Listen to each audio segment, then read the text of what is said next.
LeBron James entró a la NBA con la certeza de que no tardaría mucho en convertirse en una de las caras de la competencia. Logró alcanzar ese estatus, transformarse en una superestrella y pelear por el título en sus primeras campañas, pero lo más interesante de todo es que lo hizo con la camiseta del equipo de su tierra natal, Cleveland Cavaliers, lo que le otorgó también un cierto aura de figura querida por la mayoría de los fanáticos. Sin embargo, todo eso cambió de un día para el otro, y hubo una etapa en la que el Rey se convirtió definitivamente en el villano de la liga. ¿Por qué pasó eso? ¿Cómo le fue cuando estuvo inmerso en ese contexto? Es hora de analizarlo.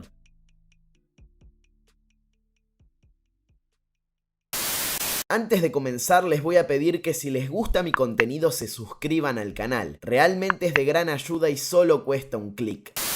LeBron James fue, en la primera etapa de su carrera, una de las superestrellas con mayor aceptación de la NBA. Propios y extraños lo ubicaban como una de las figuras más queridas, en parte por su innegable talento, pero también por su historia y su conexión con Cleveland Cavaliers, la franquicia a la que él lideró a sus primeras finales en 2007. Todo eso cambió en 2010, cuando luego de varias temporadas de decepciones a nivel colectivo, el joven LBJ se dio cuenta de que no podría ganar el campeonato en ese equipo y decidió irse. El gran problema detrás de ese cambio residió en el cómo. James había sido MVP durante 2 años consecutivos y estaba claro que era el deportista más determinante de la liga, pero su impacto individual no se relacionaba con el nivel del equipo en general. Nadie dudaba de eso. Pese a ello, el contexto generado alrededor de su posible salida se transformó en un verdadero show que estalló el 8 de julio de 2010 en el famoso programa especial transmitido por ESPN que se llamó The Decision. Allí, el Rey le informó al mundo que dejaría Ohio para unirse al Miami Heat. Llevaré mis talentos hacia South Beach, fue la frase que exclamó, y para muchos, la gota que rebalsó el vaso. A partir de ese momento, LeBron pasó de ser uno de los jugadores más adorados a encarnar en un villano, y poco importó que, por ejemplo, todo lo recaudado en esa transmisión fuera destinado a la ayuda de los más necesitados en distintas partes de los Estados Unidos. Los fanáticos de Cleveland tomaron toda la situación como una burla, y pese a que la realidad mostraba que era él quien los había hecho competir y quien había cargado con la mayoría de las responsabilidades durante 7 años, no dudaron al catalogarlo como un traidor. Los aficionados de las demás franquicias, que querían hacerse de sus servicios pero se quedaron con las manos vacías, también lo pusieron en la mira por el hecho de sumarse a un plantel que ya tenía una superestrella del calibre de Dwayne Wade y que pronto sumaría a Chris Bosh para conformar un Big 3 de lujo. Completaron ese trinomio de cuestionamientos los medios, que lo mostraron como un egoísta que solo buscaba el beneficio personal. Así fue que LeBron encaró su arribo al Heat como el atleta más señalado de la liga y convirtió a Miami en el equipo a vencer. Pero, ¿cómo le fue en términos individuales y colectivos durante el tiempo en el que adoptó ese rol? Veamos. La primera campaña del Rey en South Beach fue un verdadero martirio en casi todos los sentidos. Si bien bajó algunos de sus números, mantuvo la mayoría y su rendimiento en temporada regular fue de elite, pero entre las constantes críticas y la explosión de Derrick Rose con tan solo 22 años, no pudo repetir su coronación como MVP y se quedó a las puertas de lograr 3 consagraciones consecutivas, algo que solo habían hecho Will Chamberlain, Bill Russell y Larry Bird. Más allá de eso, el mayor golpe lo sufrió en playoff. Los suyos alcanzaron las finales sin tantos problemas, como todos esperaban, y arrancaron esa serie con una victoria. Sin embargo, colapsaron ante Dallas Mavericks y perdieron la posibilidad de levantar el tan ansiado título. LeBron, quien jamás encontró su función y fue más solidario de lo necesario, registró su peor rendimiento en una eliminatoria por el campeonato, con menos de 18 puntos de promedio y una alarmante pasividad en ataque. Sus detractores aprovecharon para poner en duda su valor, y puede decirse que ese fue el momento más duro en la carrera del nacido en Akron, pero el escenario dio un vuelco de una temporada a la otra. LBJ entendió que no iba a poder salirse de ese catálogo de villano y que debía abrazarlo, volverlo algo propio y adoptarlo con orgullo. Además, recibió de las 2 otras figuras del plantel la luz verde para ser el líder del proyecto y desatarse así en todos los aspectos del juego. Cada uno de los integrantes del mismo, a excepción de él, sabían en ese momento que esa era la única opción para dominar, pero finalmente lo comprendió y ahí fue cuando comenzó el show. LeBron promedió su máxima de trayectoria en porcentaje de acierto en tiros de campo, campo, en efectividad en triples, en dobles, en porcentaje de tiro efectivo y en rebotes, y completó una línea estadística muy sólida con 27 puntos, 6,2 asistencias y casi 2 robos por encuentro. Ganó su tercer MVP en 4 años y guió a Miami hacia la segunda colocación de la conferencia este, pero donde realmente se vio su dominio fue en los playoffs. Lideró a la NBA en puntos por partido con 30,3 y lo complementó con casi 10 rebotes, 6 asistencias y 2 robos de media, siendo también quien más minutos promedió con 42,7 por jornada. El Heat eliminó a New York Knicks, a Indiana Pacers y a Boston Celtics para volver a las finales. En esa serie ante los orgullosos verdes, James hizo estragos. Con su rival a un triunfo de sacarlos del plano, estalló en el sexto encuentro con 45 puntos y 15 rebotes y cerró la llave en el Game 7 con un triple doble de 31 unidades. En el cruce por el título ante Oklahoma City Thunder también fue la estrella más brillante y tras un 4-1 de saldo pudo levantar su primer campeonato y ser el MVP Finals para callar la boca de todos sus críticos y consolidarse como el mejor jugador del mundo. El cambio de aires y ese largo camino hacia el éxito ya se había justificado con su primera coronación, pero lo hecho por The King en la 2012-2013 superó todo lo que había conseguido el año anterior. Podría decirse, casi sin temor a la equivocación, que esa fue la mejor temporada de toda su carrera en términos individuales y colectivos. Dominio en la concepción más real de lo que significa la palabra. Veamos por qué. En relación a la 2011-2012, LBJ evidenció mejoras en su promedio de asistencias, de rebotes y de bloqueos. Tuvo su mejor campaña en porcentaje de acierto en tiros de campo con un 56,5%. Logró sobrepasar el 40% de efectividad en triples por primera vez y se estableció como el único jugador en la historia de la NBA con un registro de al menos 26,8 puntos, 7,3 asistencias y ese nivel de eficiencia. Además, sacó a relucir su impacto defensivo como nunca antes. Erik Spoelstra explotó su capacidad para defender diferentes posiciones y eso lo volvió un arma de doble filo. Terminó como el deportista con más votos para entrar al mejor quinteto defensivo, pero no fue condecorado con el premio al defensor del año. Lideró la competencia en la mayoría de las estadísticas avanzadas y, como no podía ser de otra manera, fue el MVP, aunque apenas un voto le quitó la chance de ser el primero de forma unánime. Miami accedió una vez más a las finales y, aunque estuvo a punto de perderlas ante San Antonio Spurs, el famoso triple de Ray Allen forzó un Game 7 y allí James brilló. Acumuló 37 puntos, 12 rebotes y 9 asistencias para sellar la serie con promedios de 25,3 tantos, 10,9 recobres, 7 pases gol, 2,3 robos y casi un bloqueo. Fue campeón por segunda vez consecutiva y alzó su segundo MVP Finals. 3 temporadas, 3 incursiones a las NBA Finals y 2 coronaciones. Estaba claro que el villano había convertido al Heat en el mejor conjunto de la liga por amplia diferencia, y que las derrotas de Miami se festejaban como victorias del resto por el odio emanado hacia la figura de LeBron. Fue exactamente lo que sucedió en 2014, cuando perdió el MVP con Kevin Durant y llegaron a su cuarta serie por el título en fila, pero los Spurs se tomaron revancha de lo acontecido el año anterior y los despacharon en 5 partidos. Eso significó el final del paso de LBJ por South Beach, uno que terminó con un balance extremadamente positivo en términos individuales y colectivos, y que solidificó su imagen de monarca del torneo. Esa separación fue también, en cierto punto, el cierre de su etapa de personalidad despreciada por el entorno. El regreso a Cleveland para intentar romper la sequía de logros le devolvió parte de ese aura de figura querida, que recuperó del todo al conseguir el Larry O'Brien en 2016. Pero esa es otra historia, una que parecía imposible en aquellos tiempos en los que LeBron James era conocido como el villano más odiado de la NBA.